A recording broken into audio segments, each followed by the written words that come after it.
आसान है करना प्रधानमंत्री की आलोचना, मुख्यमंत्री की करना उससे थोड़ा मुश्किल। विधायक की आलोचना में खतरा जरूर है, लेकिन ग्राम प्रधान के मामले में तो पिटाई होना तय है।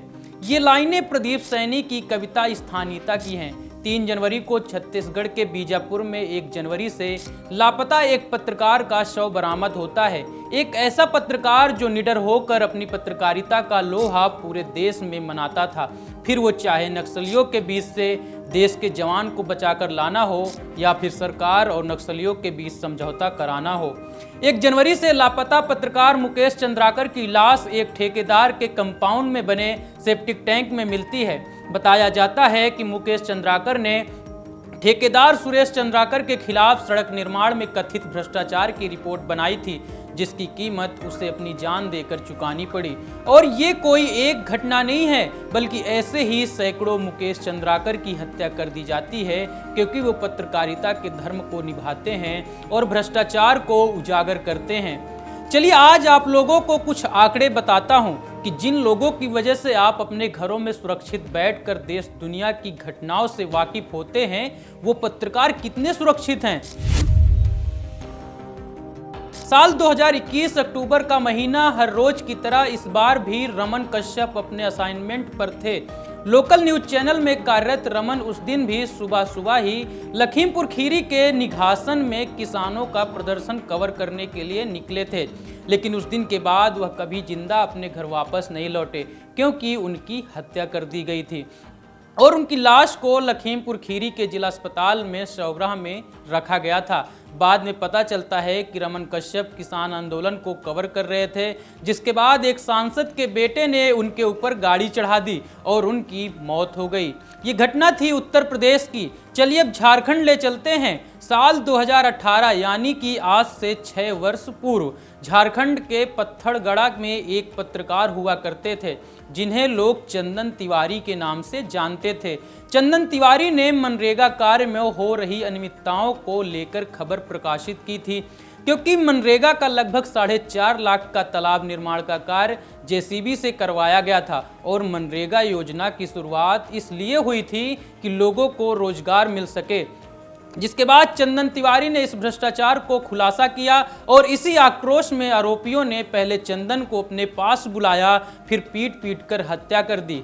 चलिए अब मध्य प्रदेश की बात करते हैं। आज से 7 साल पहले रेत माफिया और पुलिस के गठजोड़ को खुलासा करने वाले पत्रकार संदीप शर्मा की ट्रक से कुचलकर हत्या कर दी गई थी, जिसके बाद संदीप शर्मा की मौके पर ही मौत हो गई थी। संदीप शर्मा के परिजन का कहना था कि पुलिस और रेत माफिया के गठजोड़ को उजागर करने के बाद धमकियां मिलने लगी थी। इसके बाद उन्होंने 4 महीना पहले ही स्वयं की हत्या और एक्सीडेंट होने की आशंका जताई थी। यहां तक कि इस संबंध में सांसद, प्रधानमंत्री, मुख्यमंत्री और डीजीपी को पत्र लिखकर सुरक्षा की मांग भी की थी, लेकिन सुरक्षा उन्हें नहीं मिली, जिसका खामियाजा ये रहा कि संदीप शर्मा को अपनी जान गंवानी पड़ी।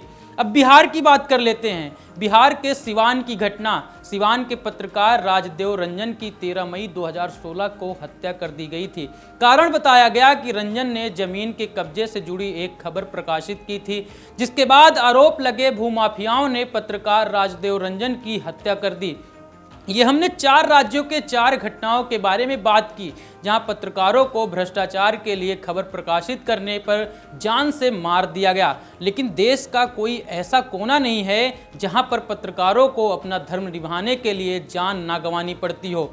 सुलभ श्रीवास्तव, राकेश सिंह, शांतनु भौमिक, शुभम मणि त्रिपाठी, चिन्ना केशवुलू, ये कुछ ऐसे पत्रकारों के नाम हैं, लेकिन ऐसे ही सैकड़ों पत्रकारों के नाम हैं जिन्हें बीते सालों में केवल इसलिए मार दिया गया क्योंकि वो अपना काम कर रहे थे, भ्रष्टाचार को उजागर कर रहे थे। आप वीडियो देखने वालों में से ज़्यादातर लोग इनका नाम भी नहीं जानते होंगे, क्योंकि ये ना तो कोई राजनेता हैं और ना ही कोई सेलिब्रिटी।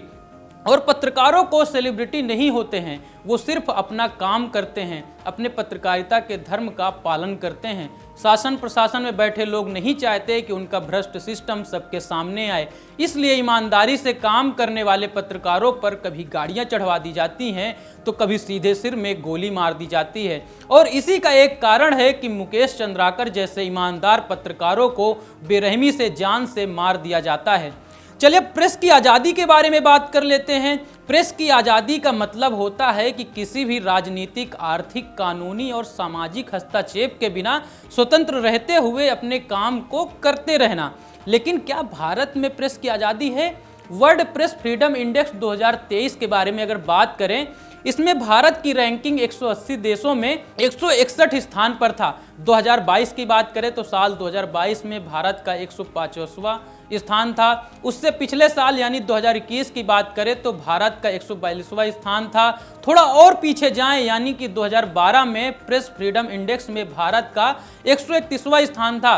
वहीं 2002 में जिस साल इंडेक्स का उद्घाटन हुआ उस साल भारत 80वें नंबर स्थान पर था। यानी इस रिपोर्ट के मुताबिक तो भारत में प्रेस की आज़ादी में लगातार गिरावट हो रही है। लेकिन एक दुर्भाग्य की बात यह है कि साल 2024 में भारत का ग्राफ तो सुधरा, लेकिन पत्रकारों की हत्या नहीं रुकी और मुकेश चंद्राकर जैसे पत्रकारों को अपनी जान गंवानी पड़ी। लेकिन इस पूरे घटनाक्रम के बारे में आप क्या सोचते हैं, हमें कमेंट बॉक्स पर जरूर बताएं। धन्यवाद।